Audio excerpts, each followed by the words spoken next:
Hey beauties, welcome back to my channel.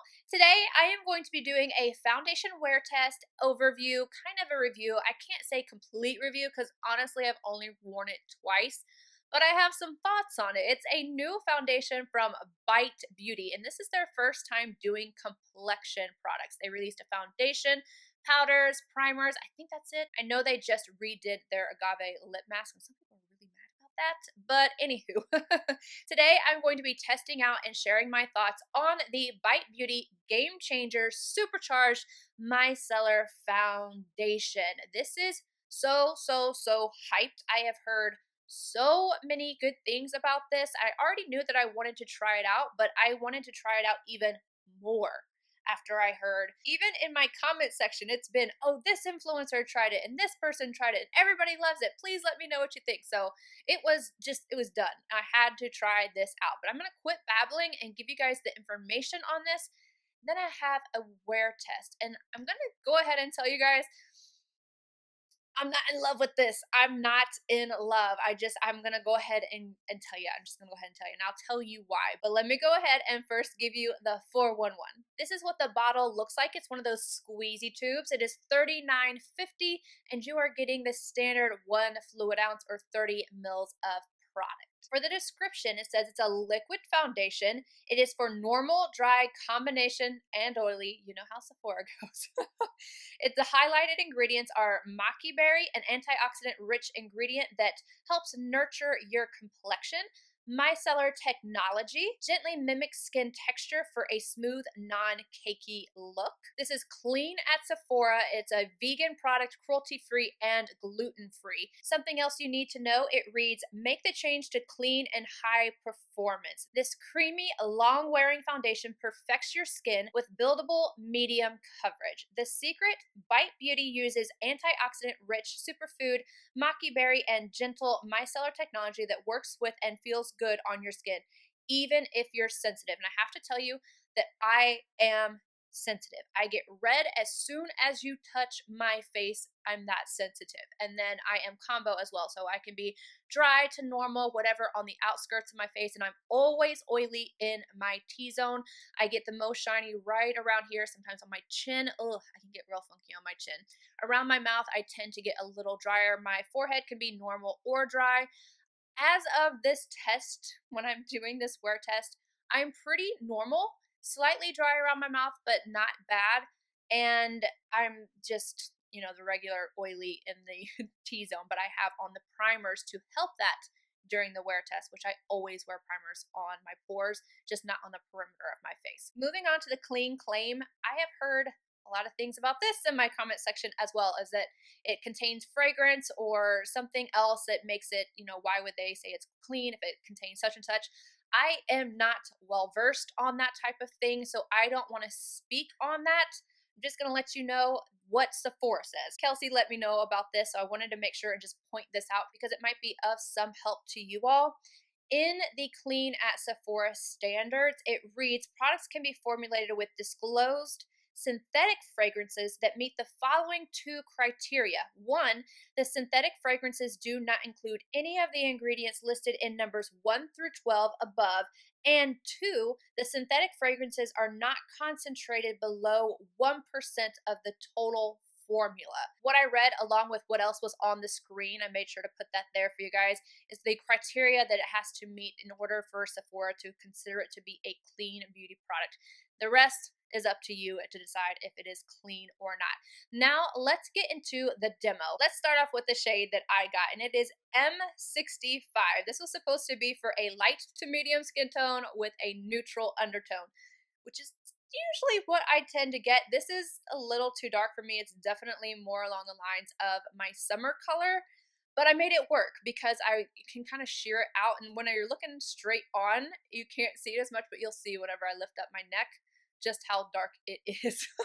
I applied this on top of my MAC Skin Refine Zone and Milk Blur Stick, which is on my pores, and then there's nothing else on my face. I don't even have my TATCHA serum stick on my smile lines right here because I didn't want to alter it in any way. I'm applying it with my Sonia Kashuk sponge, and aside from the color being wrong, I don't like the texture of this. It's kind of like a a moussey gel. I'm not sure. I just noticed right off the bat that I wasn't liking how it was vibing with my skin. And I would just kept playing with it. And because the color was darker than my skin, I could see that it was patchy. I don't think I would have noticed if it was more true to my skin color, but because it is darker, it was so easy to see where it wasn't grabbing, where it just looked a little patchy. So this part right here is not something I would normally put in, but I drug it down my neck.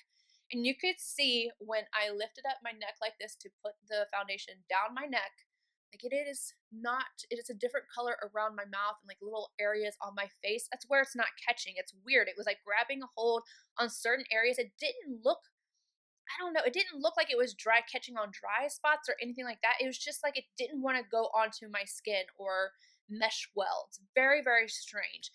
I got over that. I played with it for several minutes. I was sitting there trying to manipulate it and whatever. Here's the close-up after I completely got everything done before I added on the powder. You can see it's a nice medium coverage. It's dewy. It looks healthy. I thought after this, I was like, okay, we're going to be good after this.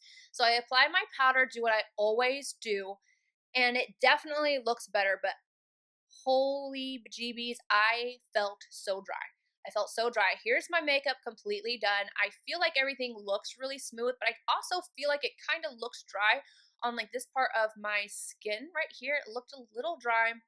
I could feel just, I was just so dry. I just felt like my skin was going, everything was being sucked out of it.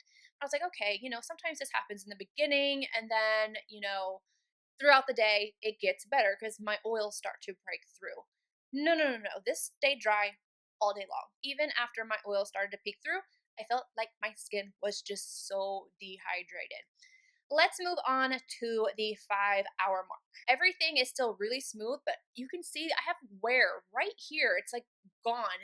My foundation just started to disappear right around here. But overall, everything looks smooth. I have some more wear just a little bit around my nose, and I'm starting to itch. I don't know what is going on, but at this point, I am starting to actually itch. I kind of blew this off as, oh, I feel dry, so maybe that's why I'm itchy, but it just kept getting worse and worse and worse throughout the day, which is why we stopped at 10 hours because I could not take it anymore. This was coming off of my face. I didn't care. I was like, get it off. I don't ever want to put this stuff back on my skin. I did once more for you guys just to make sure of things, but 10 hours. Let's take a peek at what happened at 10 hours. It's pretty much the same, but just more shine on my nose, which is pretty typical. So I got it right around the crease, and then I had cracking right at my smile line. And I can zoom in so you guys can see, but it's just looking cracky and dry right on the top part of my smile line, which is not cute. And it just, I don't know. I just felt like it looked kind of dry and cakey around my mouth, and then you could see it a little bit more in the zoomed in. Other than it fading a little bit right around here and a little bit on my jaw and my smile line issues, everything else stayed on just fine. So I'm not sure what happened with that, but I decided, all right, I know this drove my skin absolutely crazy, but I wanted to try it one more time, this time with a brush and also with a primer. So I did it again. I don't have this on camera, so I apologize. I just wanted to test it out, and I knew that if it itched, I was going to take it off, and it did. So I took my new Laura Mercier Hydrating Primer, which is really good, by the way, and I put it on one side of my face, left the other side alone, and I used my favorite brush, right here, the 106 from BK Beauty. Love this foundation brush, and I will say, this foundation goes on so much better with a brush. It is a night and day difference. I got better coverage out of it. I didn't have to mess with it as much. It looked more hydrated for sure after the powder and everything with the primer. I mean, that's just going to happen. But it still itched.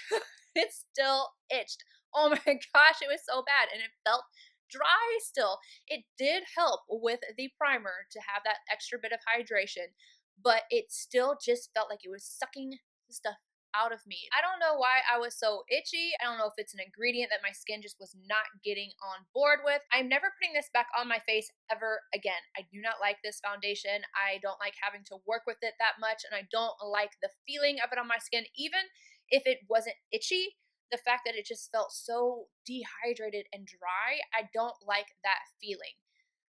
If it wasn't for the itchiness and the dryness that I personally felt on my skin, the foundation of itself is just kind of average. I don't think it's bad, and I don't think it is good either. It's not something that, aside from the itchy and dryness, that I would want to pick up again.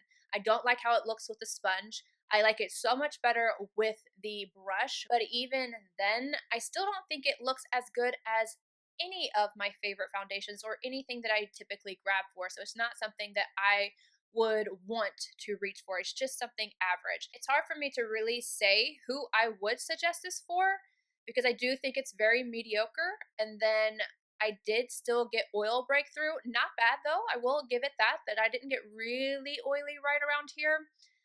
I wouldn't suggest it to somebody who is dry just because of that feeling that I got. But maybe if you don't set it with powder, I don't know. I just think that this is a mediocre, average foundation, and it's very hyped, and I don't know why. That's just my opinion, you guys. Let me know what you think down below, and I will see you guys in my next video. Bye, guys.